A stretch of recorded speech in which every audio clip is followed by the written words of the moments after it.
Welcome back to another explainer. Look, if you're tuning into this, I know you're serious about figuring out how things really work. And today we're tackling something that is absolutely foundational to business survival. We're talking about taking strategy, that static, dusty plan sitting on a shelf, and transforming it into a dynamic, living survival mechanism. I mean, think about it. Actually creating the strategy, that's only half the battle. The real test is knowing if it's working and knowing exactly how to adapt when the world around you suddenly turns upside down. Okay, let's dive into this with a really powerful anchoring quote from Suleiman Anwar. He says, "Strategy fails not because it was wrong, but because we stopped listening to what reality was trying to tell us." Wow, right? It's just such a profound way to look at strategic evaluation. It frames control not as some rigid, bureaucratic punishment, but as this absolutely vital feedback loop. It's about listening to the market, listening to the data, to your own operations, and frankly, having the humility to adjust your course when reality just doesn't match your spreadsheet. Here's the quick roadmap for this explainer. We're going to start with strategy and volatile environments, then move into the 4-stage evaluation cycle, unpack the strategic control toolkit, and finally, look at some local champions in action. Section 1, Strategy in Volatile Environments. Now, when you're operating in an environment like Pakistan, you are dealing with a totally unique set of pressures. We're talking extreme exchange rate volatility, sudden energy constraints, massive cost spikes, shifting regulatory regimes, and unpredictable political transitions. And all of this is happening at the exact same time as rapid global technological leaps. Because of these incredibly volatile factors, you simply cannot set a strategy in January and go to sleep until December. No way, it's impossible. You have to constantly check your compass. Your strategy needs to be a living, breathing mechanism that can absorb these crazy macro shocks and just pivot on a dime. To guide us through this, we're drawing from Chapter 6 of Suleiman Anwar's incredible book, Strategic Management from Vision to Transformation. Anwar brilliantly frames strategy evaluation not as some punitive audit meant to catch people messing up, but as an essential, literally life-saving discipline for business continuity. It's the framework that keeps organizations from just drifting into total irrelevance when the ground literally shifts beneath their feet. Section 2, the 4-stage evaluation cycle. Let's move to and see how this builds into a continuous living loop. First up, you define criteria, so establishing exactly what success looks like and tying it directly to your strategic intent. Then you measure performance. That means collecting reliable, timely data from across your entire business. Next is analyzing variances, which is all about finding the gap between what you expected to happen and what actually occurred. And finally, corrective actions, making the operational or structural tweaks necessary to get back on track. It's a continuous cycle, always feeding right back into itself. So the crucial point is right here. We've got to completely reframe how we view a missed target. A lot of traditional blame cultures focus heavily on punishment, right? Which honestly just causes people to hide their errors and resist any kind of change. But Anwar emphasizes a learning culture.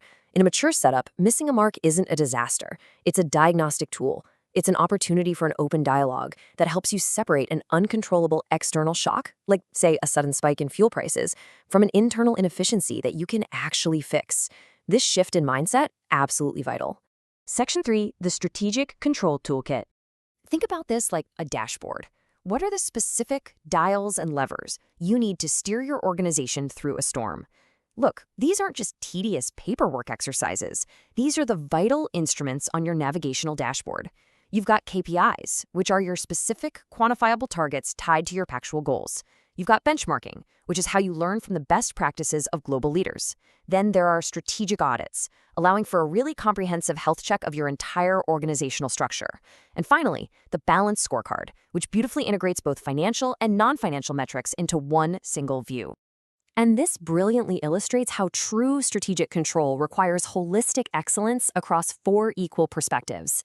You really can't just look at the financial bottom line anymore. Honestly, that's a lagging indicator. It's just telling you what already happened. You also have to rigorously measure customer satisfaction, the sheer efficiency of your internal processes, and your organization's capacity for learning and growth. Because if you're training your people and innovating your processes today, well, the financial rewards are naturally going to follow tomorrow. Section 4, Local Champions in Action.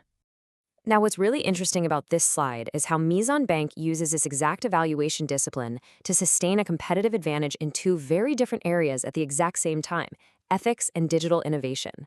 They don't just roll out an app and hope for the best, right?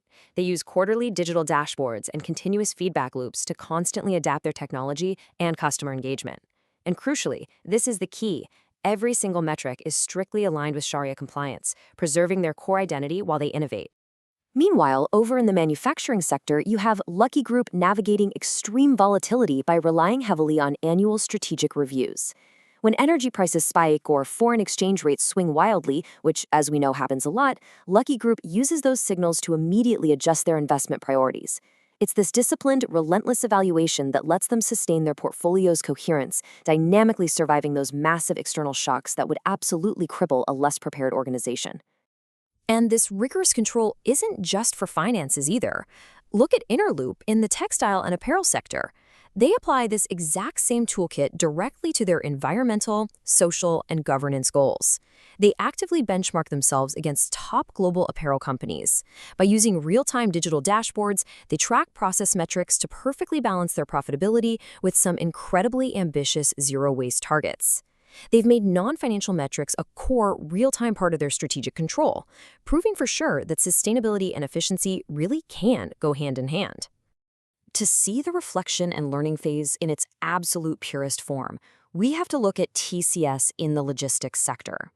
They are collecting continuous, real-time data on both customer experience and operational performance. But they don't just hoard the data, they actually use it to reflect deeply on exactly where their logistics bottlenecks are. This evidence-based learning allows them to rapidly redesign their digital logistics solutions to serve the market better and faster. It is literally adaptive learning in action.